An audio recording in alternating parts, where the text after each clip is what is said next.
मेरे चैनल पर। मैं हूँ आपके साथ दीपिका। आप सुन रहे हैं मिस्टर इरिटेटिंग, जिसे लिखा है नीलेश शर्मा जी ने। तो चलिए देर न करते हुए कहानी को आगे बढ़ाती हूँ। कहानी अब अपने अंतिम पड़ाव पर है। उम्मीद करती हूँ ये कहानी आपको अच्छी लग रही होगी। कमेंट बॉक्स पर अगर आप मेंशन कर देंगे तो मुझे बहुत खुशी होगी।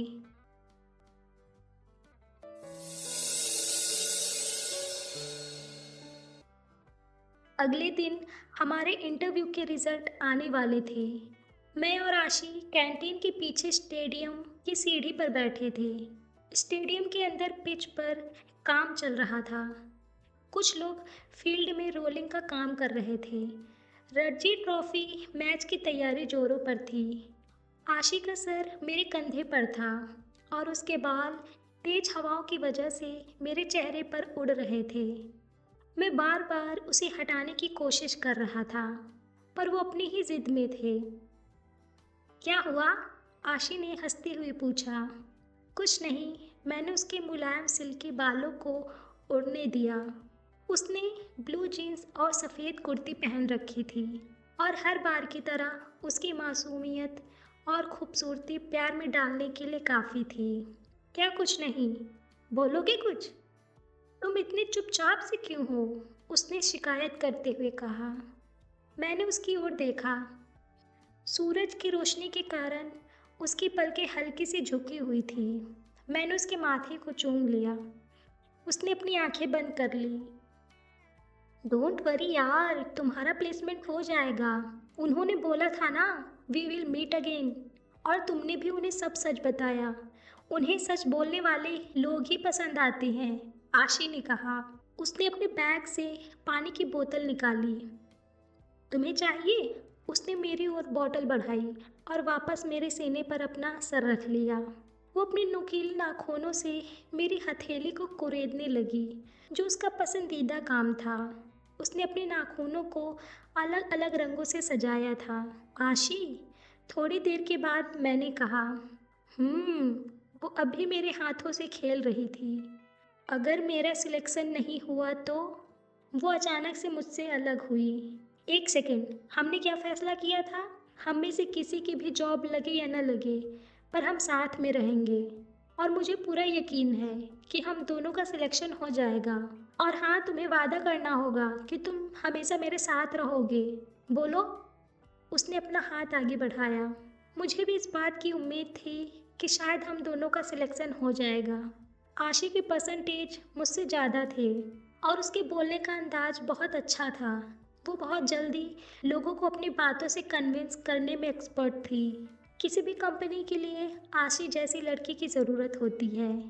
मैंने एक पॉजिटिव उम्मीद में अपना हाथ उसके हाथ पर रखा। हम ऐसे ही कुछ मिनट तक बैठे रहे। हम दोनों एक दूसरे के साथ अपना फ्यूचर देख रहे थे, पर हमारा फ्यूचर हमारे हाथ में नहीं था। थोड़ी देर के बाद आशी के फ़ोन की घंटी बजी। मेरी धड़कनें बढ़ने लगी। शायद ये घंटी हमारे फ्यूचर का फैसला करने वाली थी। आशी ने अपनी आंखें बंद करके कुछ मंत्र दोहराए। शायद वो भगवान से हमारे लिए प्रार्थना कर रही थी। उसने फ़ोन उठाया। हाँ चल। Really? Are you sure? Oh thank you so much, उसने चिल्लाते हुए कहा। लव यू आंचल, उसने उछलते हुए कहा। मैं आशी से कहना चाहता था कि मेरा नाम भी वो लिस्ट में देखकर बताए। और अनंत का? उसने मेरी भावनाओं को पहले ही समझ लिया। क्या?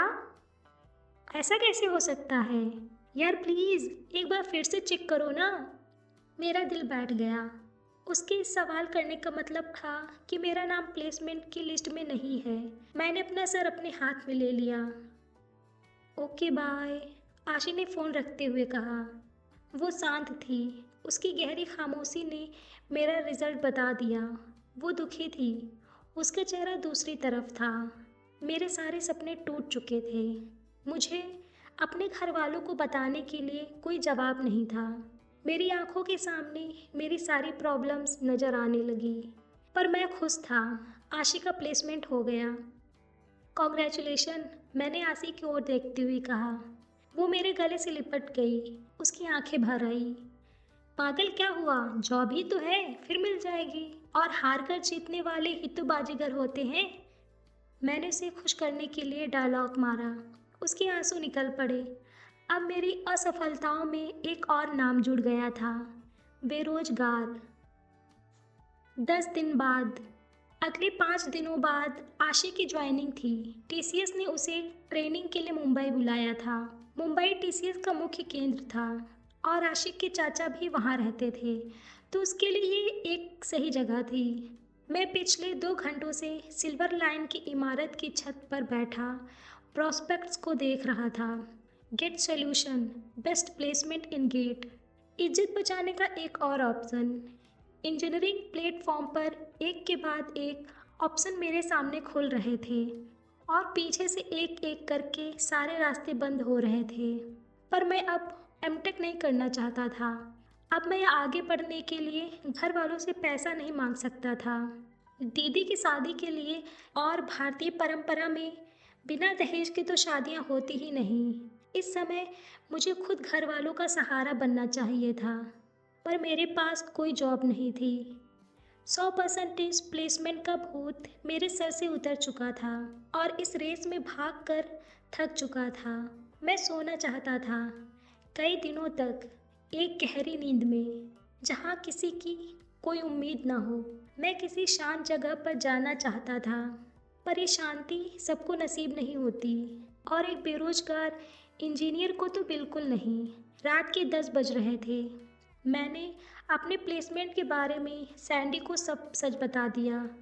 मेरे सारे दोस्तों से अलग होने के बाद एक वही था जिससे मैं सब कुछ शेयर कर सकता था। मैंने अपना पुराना हॉस्टल छोड़ दिया और अब सैंडी के साथ उसके फ्लैट पर रहने लगा। मैं सबसे दूरी बनाना चाहता था। मैंने आशी के फ़ोन का जवाब देना कम कर दिया। इन 10 दिनों में मैंने मुश्किलों से 2 या 3 बार उससे बात की थी। मैं नहीं चाहता था कि मेरी वजह से उसे कोई परेशानी हो। मैं खुश था कि वो अब भी मेरे इस खराब वक्त में मेरे साथ है। उसने अपना वादा निभाया, पर मैं उसका वक्त अपनी वजह से खराब नहीं करना चाहता था। मैं उस पर बोझ नहीं बनना चाहता था।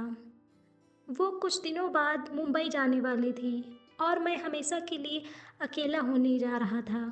एक तरफ मुझे खुशी इस बात की थी कि उसे एक अच्छी ज़िंदगी मिलने वाली है, और दूसरी तरफ मुझे उससे दूरी बर्दाश्त नहीं हो रही थी।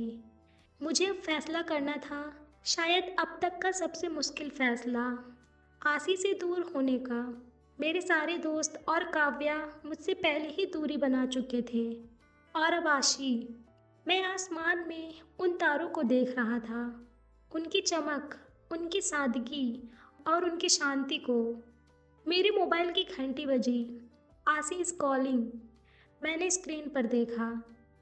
मैंने गहरी सांस ली। हेलो। मैंने फ़ोन उठाया। कहाँ हो तुम? उसने फ़ोन उठाते ही कहा। उसे इग्नोर करने का असर उसकी आवाज़ से साफ पता चल रहा था। दोस्त के साथ हूँ, मैंने कहा। कौन, साजन? नहीं, सैंडी है, मैंने कहा। अच्छा सुनो, एक गुड न्यूज़ है, उसने चहकते हुए कहा। क्या? बताओ। मुझे अब किसी अच्छे न्यूज़ की उम्मीद नहीं थी।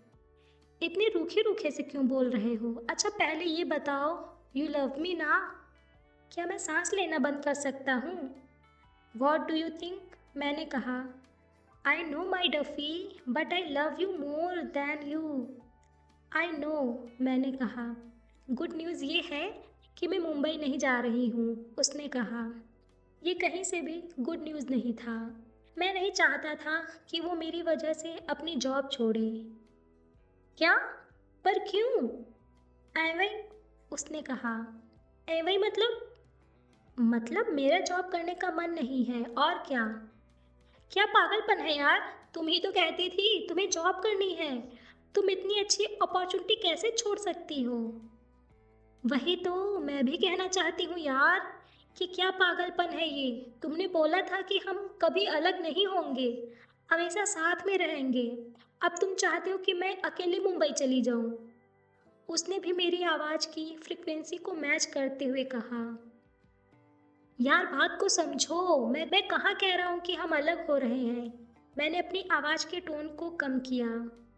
थोड़े दिनों की तो बात है, फिर मैं भी मुंबई आ जाऊँगा। कोई ना कोई जॉब मुझे भी मिल जाएगी। पर अभी तो नहीं ना अनंत। वे प्रॉब्लम क्या है यार, मैं तुम्हें कहाँ छोड़ कर जा रहा हूँ। मैंने छल्लाते हुए बोला। तुम्हें क्या प्रॉब्लम है अनंत? तुम मुझसे दूर क्यों जाना चाहते हो? तुम्हें पता है मैं तुम्हारे बिना नहीं रह सकती। That's it. उसने अपना फैसला सुनाया। मैंने कुछ नहीं कहा। मेरी जिद के आगे उसका प्यार कहीं ज़्यादा था। और ऐसी बहस में आप लड़कियों से कभी नहीं जीत सकते। पर इस बार मैं झुकने वाला नहीं था। यार प्लीज़ आशी, समझने की कोशिश करो। मैंने उसे मनाने की कोशिश की। यू हैव चेंज अनंत, उसने सिसकते हुए कहा। क्या बेवकूफ़ी है यार, ऐसा कुछ भी नहीं है। वो रोने लगी। अच्छा सब कुछ सही हो जाएगा, पहले तुम रोना बंद करो। मैं वादा करता हूँ मैं तुमसे हर महीने मिलने आऊँगा। तुमने तो पल भर भी दूर न रहने का वादा किया था आनंद। अब क्या हुआ उन वादों का? यार सिचुएशन ही कुछ ऐसी है, हमें थोड़ा एडजस्ट करना पड़ेगा। अनंत मैं बस इतना जानती हूँ कि मैं कहीं नहीं जा रही। उसने अपना फैसला सुनाया। एक मिनट, हर बात तुम्हारी नहीं चलेगी, इस बार तो बिल्कुल भी नहीं। मैं नहीं चाहता कि तुम यहाँ रुको, और ये मेरा फाइनल डिसीजन है। क्या तुम खुश हो मेरे जाने से अनंत? उसने गंभीर होते हुए पूछा। क्या मैं अपनी आशी को अपने से दूर करके कभी खुश हो सकता हूँ? मैंने मन में कहा। हाँ मैं खुश हूँ, मैंने कहा। प्लीज़ मेरी खातिर आशी, I love you so much. ठीक है अनंत, मैं तुम्हारी खुशी के लिए जाने को तैयार हूँ। मैंने राहत की सांस ली। पर तुम आज के बाद मुझे कभी भी कांटेक्ट मत करना। Good bye. उसने फ़ोन रख दिया। लड़कियों का सबसे ताकतवर हथियार, बात ना करना। उसने अच्छे अच्छे को हरा दिया। पर मैं हारने वाला नहीं था। मुझे अपने प्यार के साथ उसके फ्यूचर की भी परवाह थी। वो हमेशा ही मेरी एंजल रहेगी। मुझे खुद नहीं पता था कि मैं उसके बिना कैसे रहूँगा। पर मुझे उसकी आदत डालनी पड़ेगी। आज पहली बार आशी मुझसे नाराज़ थी। मेरी वजह से उसकी आंखों में आंसू थे। और इन सब का कारण मैं था। मैंने कॉल बैक किया। उसने फ़ोन काट दिया। मानो वो मेरा फ़ोन काटने को ही बैठी हो। उसका गुस्सा जायज़ था, पर मुझे इस समय थोड़ा टफ होना पड़ेगा। हमारे बीच में पहली बार ऐसी मुश्किल की घड़ी आई थी। मेरी वजह से आसी मुझसे नाराज़ है। मेरी वजह से मेरे दोस्तों से मेरी दोस्ती टूट गई। शायद मेरी ही वजह से काव्या मुझसे दूर चली गई। सब मेरी वजह से हो रहा था। मैंने कई बार आशी को समझाने की कोशिश की, पर वो कुछ भी समझने को तैयार नहीं थी। अगर इससे आशी का फ्यूचर बेहतर होता है, तो मुझे एडजस्ट करना पड़ेगा। मैंने पूरी रात उसे कॉल करने की कोशिश की। लगभग 20 मैसेज भेजे, पर उसका कोई रिप्लाई नहीं आया। पिछले 2 दिनों से आशी ने मेरा एक बार भी फ़ोन नहीं उठाया। मैं उससे बात करना चाहता था, उसे समझाना चाहता था, उससे आखिरी बार मिलना चाहता था, पर वो मुझसे बात करने को तैयार ही नहीं थी। मैंने आंचल को फ़ोन किया। उसने बताया कि आज 2 बजे 4 बाग से उसकी ट्रेन है। वो काफ़ी नाराज़ है। मैं अभी स्टेशन आ रहा हूँ, उसे कुछ मत बताना, मैंने आंचल को समझाते हुए कहा। मैंने आशी के लिए एक बुके लिया, उसके साथ एक कैडबरी चॉकलेट और उसकी पसंदीदा मैगी, जिसे मैंने खुद बनाया था। बीटेक लाइफ में मैगी बनाना मेरी सबसे बड़ी उपलब्धि थी। हाँ, ये समय मेरे लिए थोड़ा मुश्किल था, पर मैं आशी को खुश देखना चाहता था। आंचल ने मैसेज से अपना लोकेशन बताया। आशी ने मेरा पसंदीदा सूट पहना हुआ था। वो अपने पैरों को क्रॉस करके ट्रेन के इंतज़ार में बैठी थी। उसके बगल में उसका सामान वाला बैग रखा था। मैं उसके नज़दीक पहुंचा। ट्रेन प्लेटफॉर्म नंबर 5 से आने वाली थी। मैंने उसे दूर से ही देख लिया। वो दोनों प्लेटफॉर्म नंबर 4 और 5 के बीच बनी लोहे की लंबी चेयर पर बैठी थी। आंचल ने मुझे पहले ही देख लिया। मैंने इशारों में उसे शांत रहने को कहा। आशी का सर दूसरी तरफ था। मैं उनके नज़दीक पहुंचा। हाय एंजल। मैंने फूलों वाला बुके उसकी ओर बढ़ाया। उसने गुस्से भरी नज़रों से मेरी तरफ देखा और वापस नज़रें फेर ली। वो अब भी मुझसे गुस्सा थी। अरे बाबा, इतना गुस्सा? देखो तो नाक कैसी पकौड़े की तरह फूल गई है। मैं उसे हंसाने की कोशिश में लगा था, लेकिन उसने कोई प्रतिक्रिया नहीं दी। मैंने मैगी वाली टिफ़िन आंचल को उसके बैग में डालने को दिया और उनके बीच जगह बनाते हुए रख दिया। मेरे पास मेरी एंजल के लिए एक सरप्राइज़ है। मैंने कैडबरी का पैकेट उसकी ओर बढ़ाया। जब आपको चाहने वाला आपसे नाराज़ हो, तो आप एक चॉकलेट से उसे कभी नहीं मना सकते। हमें इस गिफ्ट से भी कोई काम नहीं बना। अगले 20 मिनट में ट्रेन आने वाली थी। मैं अंदर ही अंदर रो रहा था, पर मैं आशी के सामने खुद को दुखी नहीं दिखा सकता था। आज वो मुझसे दूर चली जाएगी। अब मैं उस चेहरे को नहीं देख पाऊंगा। उसका वक्त बेवक्त सेल्फी लेना, उसका मेरे कंधों पर अपनी नाजुक हाथों से प्रहार करना, मेरे हाथों को कुरेदना, मुझे सुबह कॉल करके उठाना, मेरी बच्चों की तरह परवाह करना, मैं सब कुछ मिस करने वाला था। मैं आशी को एक बार गले लगाना चाहता था। मैं उसे बताना चाहता था कि मैं उससे कितना प्यार करता हूँ।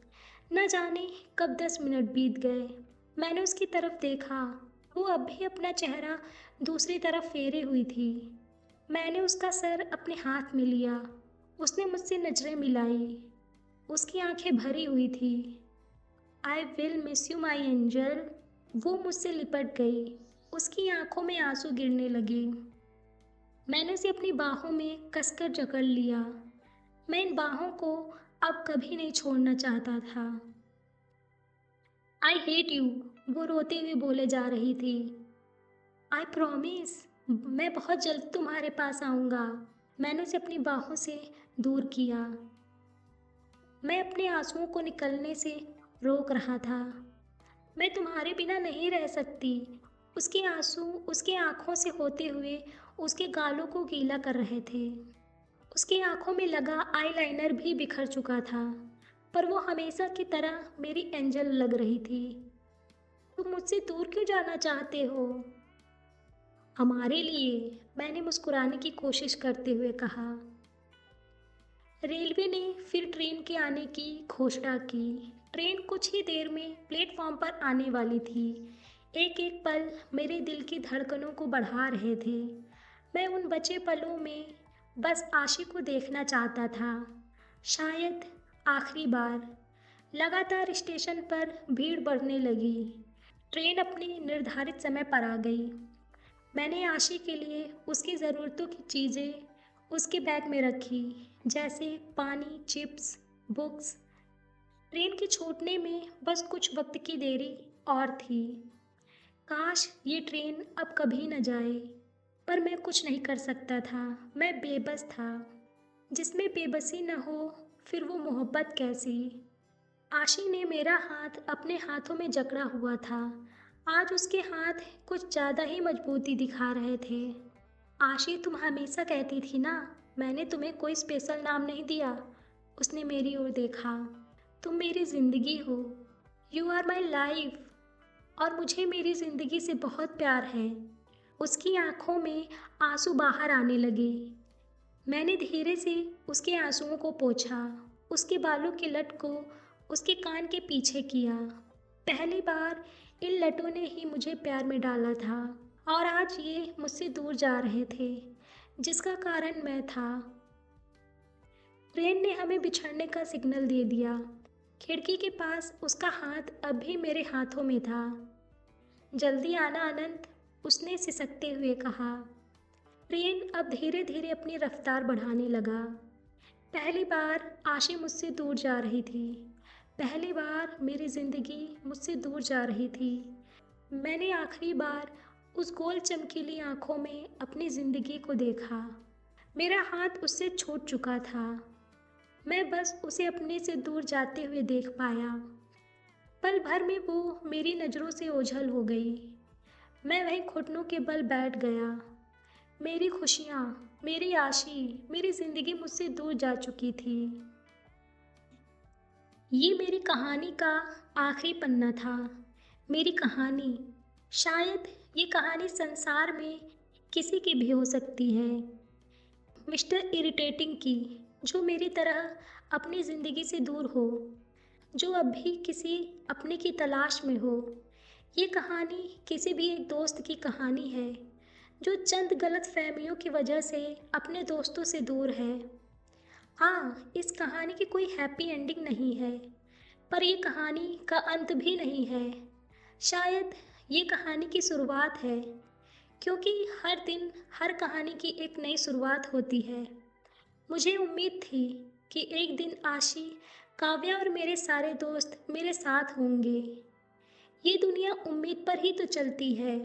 ऊंचा उठने की उम्मीद, कुछ कर गुजरने की उम्मीद, किसी रूठे हुए को मनाने की उम्मीद, किसी अपने को अपना बनाने की उम्मीद। ये पन्ना मेरी डायरी का आखिरी पन्ना है, जिसे मैंने आशी के लिए लिखा है। ये कहानी मेरे दोस्तों की दोस्ती के लिए है। ये कहानी काव्या के उस अनजाने रिश्ते के लिए है। ये मेरी कहानी है। ये एक मिस्टर इरिटेटिंग की कहानी है। रुकिए रुकिए, आप यहीं मत रुक जाइएगा। कहानी का ये अंत नहीं है, बल्कि एक नई शुरुआत है।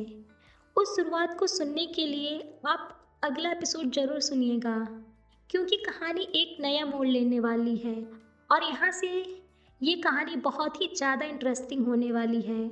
फिलहाल मुझे दीजिए इजाज़त और फॉलो करना मत भूलिएगा। कमेंट करके बताइए ये कहानी आपको कैसी लगी है।